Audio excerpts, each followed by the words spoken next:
branch up together walitti kan dhufte taate eegas booda kunis wanta guddaa tokko uumte jechuudha. Haba tokko single huge contain kan ta'e continent kan ta'e uumte. Wanti guddaan kun jechuudha a single huge that is one bunched up together into the single huge continent kan jennuun kun eenyu Panja kan jennu Panja isa kana jechuudha.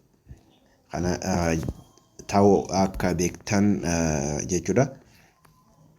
Panja was then split into Gondwana land where Africa is a part and Eurasia.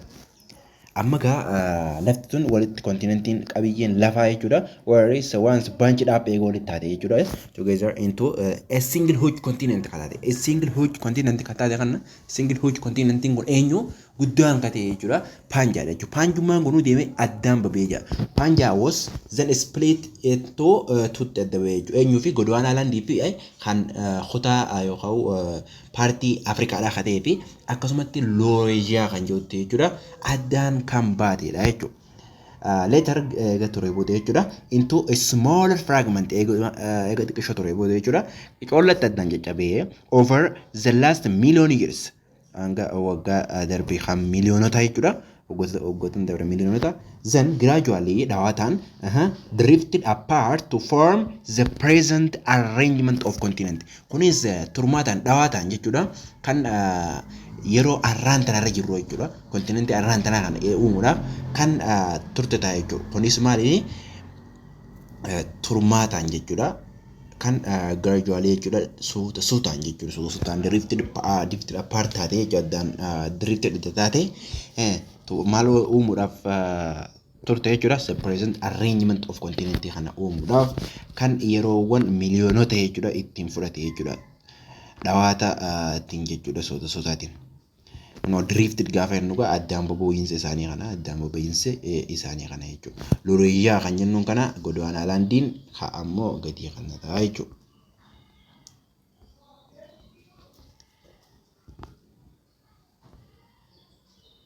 No akkuma asirratti agartan Eurasiaan gama oliitiin Gondwana landiin ammoo karaa maaliiti jechuudha karaa gadiiti jechuudha. Kunis maali paartii Afrikaa kan jennuun kun kana jechuudha gamoota hanga tokko jechuudha kutaaleen Afrikaadhaa Gondwana landii keessa jiran jechuudha jechuudha.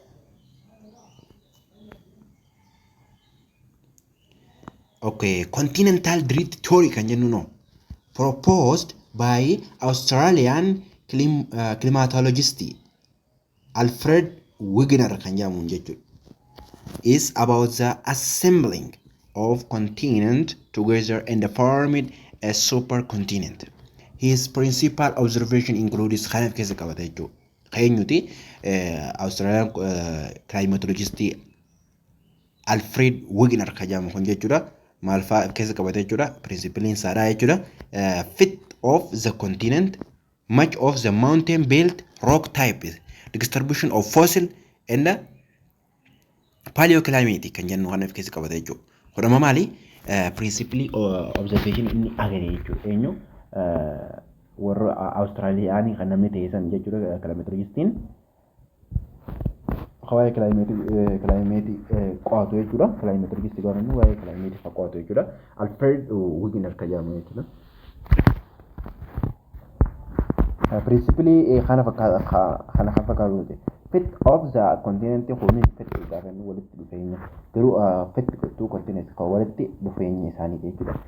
Maaliin walitti dhufeenya jechuun walitti bu'iinsa isaanii jiru jechuudha. Akkasumatti much of the mountain belts kunis beltii mountain wal fakkaatu jechuudha.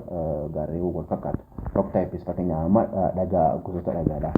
Distribution of fossil akkasumatti illee distribution fossilidha wantoota bubbulaa ta'e tokko jechuudha. Akkasumatti illee paleoclimate kan jennu kana jechuudha. Kana laaleetini drift theory kana lafa haye jechuudha. Namtichi climatologist qo'atu kan Austraaliyaadhaa kan ta'e jechuudha. Alfred Wegener kan jedhamu kun principally kan hordofaa ture jechuudha. Continental drift of plates kan jennuun kun kana fakkaata jechuudha. Waggaa kuma dhibbaa waggaa 255 miliyoona years ago keessatti paanjaan kana fakkaata ture jechuudha. Paanjaan kana fakkaata.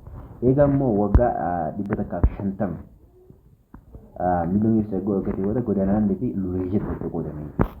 Eegas booda asiin dhawaataan giraajuwaalee jechuudha sosoositaatiin qamaal ergaan faca'ee waggaa 100 miliyoona years ago fatee kanaa jechuudha. Bifa kanaan addaan ciccite jechuudha. Kunis kanarraa kanaan adda ba'ee asitti maal ture Afrikaa fi wanni tun Saawut Ameerikaan maal jechuudha walitti jiran turte asitti split up adda taate jechuudha. Akkuma argitan waggaa 100 booda jechuudha. Maali miilli bakka dura jechuudha. Maal adda ba'ee jechuudha. Addaan ba'ee Saawut Ameerikaan fi Afrikaan bifa kanaan addaan ba'anii asittis kun Indiyaa fi Awustiraaliyaa akkasumatti Antarktikaanis akkasitti bifa sanni addaan baate jechuudha. Asirratti walitti jirti godaanaalandii keessa jiranii asitti bifa kanaan addaan faffaca'anii addaan ba'anii yeroo boodaan maatu Indiyaan waggaa miliyoona dhibba takka dura jechuudha.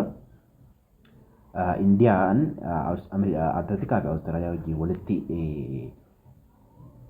dhuftudha jechuun walitti kan dhufan ta'a jechuudha. Isaanii walitti dhufaa jiru akkuma asitti kan Indiyaan tana asitti Antarktikaa fi Awustiraaliyaadha. Eegas booda egaa waggaa miliyoona dhibba takka booda ta'an booda jechuudha. Bifa kanaan addaan ba'an jechuudha. Awustiraaliyaa Antarktikaa fi Indiyaan bifa sanii irraa baate. Eegas booda Saawut Ameerikaan waggaa turee yeroo arraan tanaa jechuudha. Diriitti rogaa jennu bifa kanaan jechuudha. Kana dura akkanatti wali guddaa tokko baankii dhaabbataanii walitti kana ta'anii egaa baankii dhaabbatan egaa xiqqisha turan booda jechuudha. Egaa xiqqisha turan rogaa jennu gaa waggaa miliyoona 150 booda jechuudha. Godaanaalandii fi lureeyyeetti adda godhamanii paanjaan kun waliigalee paanjummaa godaanaalandii fi lureeyyaan kun illee akkasumatti illee addaan faffaca'anii jiru. Split up at the fragment gradually jechuudha yeroo yeroodhaan kan addaan faffaca'ee bifa kana fakkaatu ture jechuudha. Okay, gaafa arraan tanaa garuu immoo maali gaafa kana asitti North Amerikaa fi Asia Eurooppiyaanis bakka takka turanii jechuudha. North Amerikaan kun bifa kanaan addaan fagaattee jechuudha. North Amerikaan bifa kanaan addaan fagaattee jechuudha. Eenyurraa Eurooppiyanii fi Eeshiyaarraa bifa kanaan addaan fagaatanii jechuudha. Indiyaan kun asii deemtee jechuudha. Asii deemtee eessa dhaqxe? Asitti deebite kun asitti deebite. Yeroo darbe fit kaniin jee kun seerri isaa tokko fit kan jennuun kun seerri gubbaa kanaa fit of the continent kan jennuun walitti dhufeenya yookaan walitti galu isaanii san fakkeenyaaf amma lalla sheeppiin Indiyaan qabdu tunii fi bakki Eeshiyaadhaa tun jechuudha fit togeezarii ta'uu dandeessi maal jechuun walitti dhufeenyi isaanii bakka tanaan komplimentarii akka komplimentarii yaadaadha komplimentarii kan walitti seenu jechuudha ni beektan kana barattanii turtan yaada walitti seenuudhaan kan mijaa'aa ta'eef jechuudha bakka inni san asirraa qotamee jettee kan tilmaamtu kan achiin qotamee maal jechuudha asitti deebite jechuudha Indiyaanii bifuma kanaani Indiyaan asitti deebite jechuudha.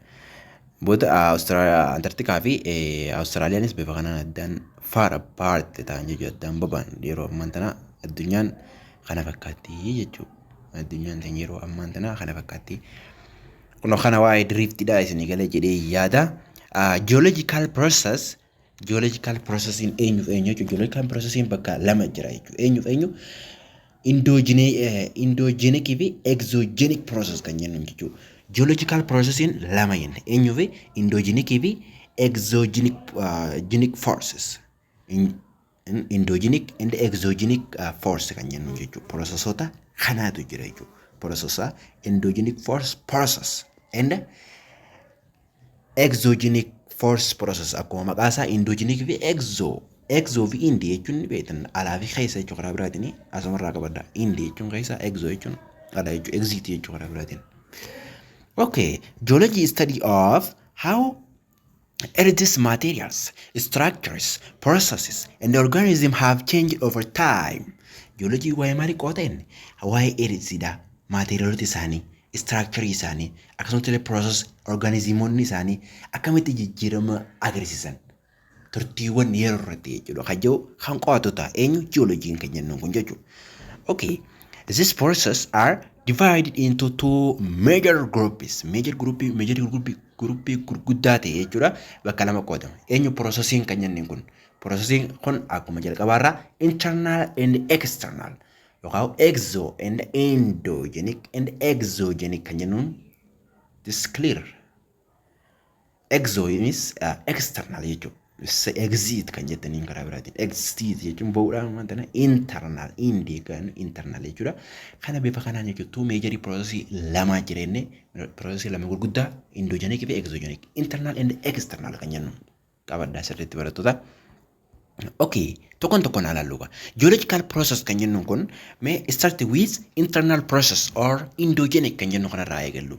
Are volcanic activity and all tectonic process like folding, faulting, rifting, wrapping and sinking kan jennuun kanaatu iska kan jennuun kun eenyu keessatti hammatama internal process yookaan endogenic kan jennuun kan are volcanic activity and all tectonic process like folding